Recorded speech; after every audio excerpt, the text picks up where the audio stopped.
So while I was working on the Toy Story 2 video, it has come to my attention that Crash Bandicoot 2 just got a set revision, which for those who don't know, revisions usually involve the addition or removal of achievements to make the achievement set more fun and have it more complete. And yes, I said remove because I have experienced sets where they actually remove achievements just because they're a bit cryptic. Squeak squat. However, if you already mastered a game that got a revision, you can just ignore it if the new achievements scare you, since you will still have a badge on your profile, meaning that you've still mastered it. Or you can just try your best to remaster it because it's gonna haunt you in your dreams. And in the case of Crash 2, we got 5 new achievements, 2 boss challenges, and 3 miscellaneous achievements, which you can get in Warp Room 1 by starting a brand new game. And in this follow-up video, we're going to get these new achievements. So if you want to see how I got the other 75 achievements, you can check my very long Crash 2 Retro Achievement video, which will be linked in the description below. But with that established, let's remaster Crash 2. Starting things off, we have the 2 boss challenges. The first one being Ripper-Roo, where we have to defeat this crazy kangaroo without jumping. It should be mentioned that if you ever want to refight a boss fight in this game, when going up to the next warp room, hold down the triangle button to go into the fight. And this will be very useful if you fail the achievement with Engine, which I showcased in my original video. Not to mention that it's going to be a relief since you don't need to do a second playthrough just for one simple achievement. Now this achievement is incredibly easy. The only way I see myself jumping in this fight is if I get cornered by nitro tiles or just screwing around. However, I did realize that if you press the X button to skip the intro cutscene of the boss fight, you will invalidate the achievement, having to restart over.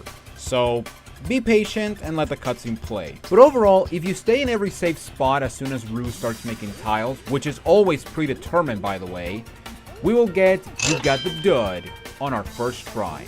The next boss is the Komodo Brothers, where we have to defeat this joke of a boss the same way as Roo, without jumping. However, we also have the added challenge of not spinning as well. And before you say that this will make the boss impossible, just remember that the slide is a move you have. And because sliding is the solution, you will get a cutthroat challenge in record time. Yeah, I really don't know what else to say. This boss is stupid easy. But now we go back to the main menu and start a new game, because the last 3 achievements require starting from 0. Our first achievement being Good Habits Start Early, where you need to destroy all the boxes in the tutorial section and then get warped to the warp room.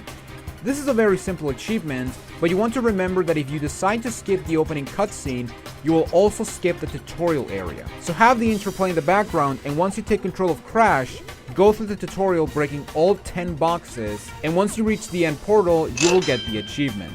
For our next achievement, we have to make Cortex yell at us by being bad at video games by not collecting a single crystal as we start the game. And the easiest way to get this achievement is by entering any level in Warp Room 1, pausing, exiting the level, and repeat the process until you get the achievement, which you will get it once you go back to the warp room for the 3rd time. And by getting yelled at Cortex, we will get an infuriating nemesis. But now we have our final achievement, where I need to redeem myself and collect the red gem in Snow Go by performing a specific slide spin jump followed by a ground pound. So yes, the strategy where I died around 4 times on the original master playthrough, now I have to do it without being bad at video games. So that's a lot of pressure. Now to summarize, you want to go into the bounce crate and spin on top of it so that you don't bounce on it. Then stick to the wall and then perform a slide spin jump, which if you forgot how to perform, you want to press the spin button after performing the slide jump.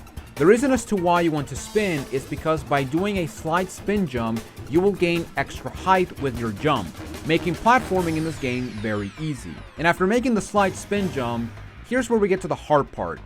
We want to do a ground pound so that Crash inches upward just enough for him to grab the gem. But also, and I don't know if this is actually true, you want to time it so that the red gem is hovering downwards so that both the hitbox of Crash and the gem collide, allowing you to grab the gem. Alright, but yeah, place your bets, people. Is John gonna die? No, he didn't die. Look at that. And I got the gem. Very nice. But after some attempts, we claim this ruby and make it to the end of the level, getting the red gem early and claiming our final achievement. Rue will be raging, realizing you robbed his ruby. My god, that's a mouthful. Getting our final achievement and remastering Crash Bandicoot 2. These achievements were a nice inclusion, although I kinda wish they also made a boss challenge for both Tiny and Cortex. But at the end of the day, the inclusion of these achievements makes the game increase in quality, since my biggest complaint when I mastered this set originally was the fact that there was not a lot of miscellaneous achievements, with the exception of the time trials, but yeah, I don't like time trials, so there you go. Big thanks to That American Slacker for the new achievements. And I really hope that the revisions don't become frequent in the series, because the last thing I want is having to replay a stupid long RPG just for one achievement. Boy, that would be fun!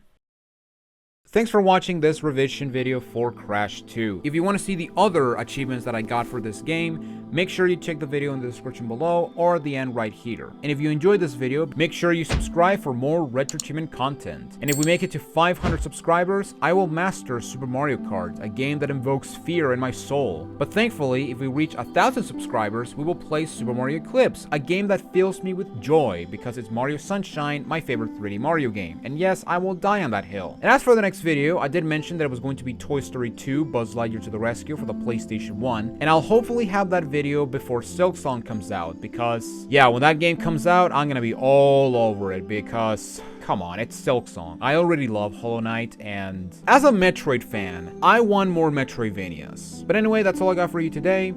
Thank you all for watching. I'm Jonathan Wolf, and I will see you all in my next mastery. Take it easy, everyone.